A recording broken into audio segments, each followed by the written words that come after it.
started? Yeah. Okay. As I said before, I'm going to pass around that object. Once it's there, I'll put it up to the view. And once you see it, think about what it is, what time period was it from, and why was it made. Okay, thank you. Good timing. So here it is. Okay.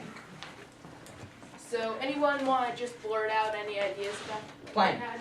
Bird. Plane. Bird. Bird. Okay. How about what time period was it from? Egypt. Good guess. I'm murdered. Why was it made? For your project. No. To fly. It's a toy. For a toy, yeah. It's a messenger. As a representative of religion. Okay. So what we know about this object here is that it is 2,300 years old. Not this one. This is a model of it.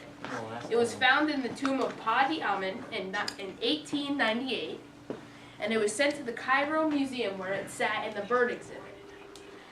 It was quote-unquote found by Dr. Cal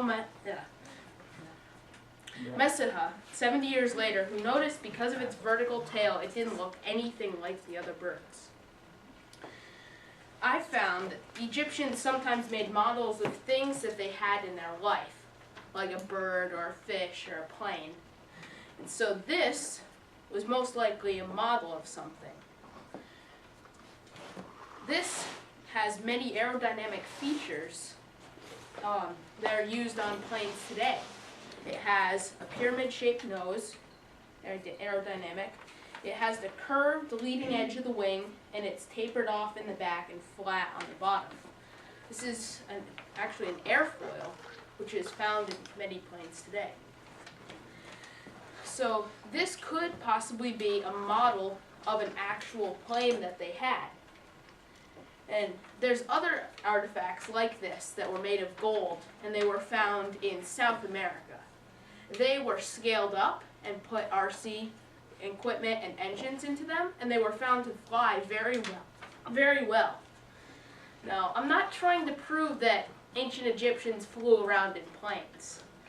Actually, I also found other possibilities for it, including a model of a bird, a model of a flying fish, which would explain the tail, or it could be a children's toy.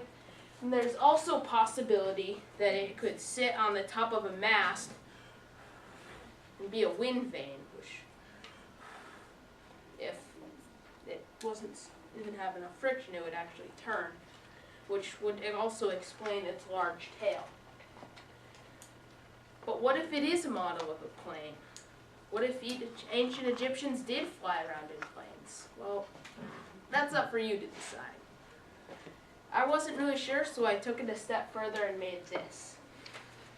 I built an exact wrong way. What could it be?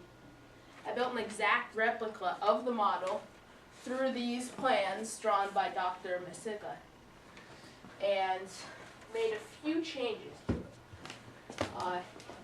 Things that I did, I believe these are the wings here, and you notice that they're curved down, which is called antidihedral. And I noticed because one side it's 15 millimeters and one side is 10 millimeters, I thought that that might be because of the warping of wood over time. This was made from a type of wood. And so I decided on my model to make the wings flat. And I also added weight to the front, so that because when I flew it at first, it just kind of flopped around. So, does it fly? Well, let's go find out. Ooh. It does Bad fly. launch, but it does fly. Let's see. Okay, that's my presentation. Robert, can you tell us a little bit about how you found this Okay. model? I was just, I didn't have any idea for my projects. So, You can leave it on, that's okay. okay. I didn't have any idea at all for my project, so I Googled Egyptian technology and Egyptian aviation, and one of the first things that came up was an article on this. Now, the article was okay.